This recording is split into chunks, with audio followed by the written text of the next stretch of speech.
नमस्कार। आज बऱ्याच दिवसांनी बाजारात अगदी जिवंत खाडीची कोलंबी मिळाली। लगेच ती एका कोळीकडून विकत घेतली आणि घरी आणून स्वच्छ धुवून नीट साफ करून तयार ठेवली। या कोलंबीचं वरचं कव्हर काढायचं नाही हा, कारण ह्याच कव्हर मध्ये या कोलंबीची खरी चव लपलेली असते। चला तर मग आज आपण बनवणार आहोत पारंपरिक आगरी कोळी पद्धतीचा मसालेदार खाडीच्या कोलंबीचा कोलंबी मसाला।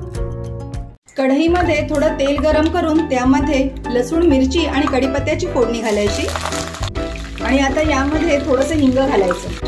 फोडणी छान फ्राय झाली की यामध्ये आता हे 2 बारीक चिरलेले कांदे घालायचे आणि हे गुलाबी होईपर्यंत छान फ्राय करून घ्यायचे।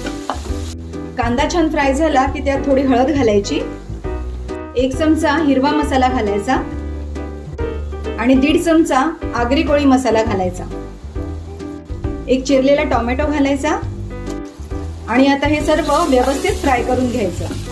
फ्राय झालेल्या मसाल्यामध्ये स्वच्छ केलेली खाडीची कोलंबी घालायची, बारीक चिरलेली कोथिंबीर घालायची आणि चवीप्रमाणे मीठ घालायचं आणि आता या मसाल्यात ही कोलंबी छान अशी परतून घ्यायची। बघा, कोलंबीचा कलर मस्त चेंज झालेला आहे आणि काय टेम्पटिंग दिसते ही ग्रेव्ही।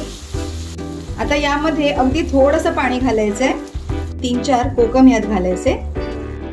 कोकम घातल्याने कुठल्याही नॉनव्हेजला खूप छान चव येते। कोलंबी झाकण ठेवून 8 ते 10 मिनिटं मंद आचेवर शिजवून घ्यायची। 8 ते 10 मिनिटं झालेली आहे आणि खाडीची कोलंबी या मसाल्यामध्ये मस्त अशी शिजलेली आहे आणि हा चटपटीत झणझणीत खाडीच्या कोलंबीचा कोलंबी मसाला तयार झालेला आहे। बघा कसा मस्त मसालेदार आगरी कोळी पद्धतीचा खाडीच्या जिवंत कोलंबीचा कोलंबी मसाला तयार झालेला आहे। कशी वाटली तुम्हाला ही रेसिपी? जर आवडली असेल तर मला कमेंट करून नक्की सांगा आणि आमच्या चॅनलला लाईक, शेअर, सबस्क्राईब करायला विसरू नका। धन्यवाद।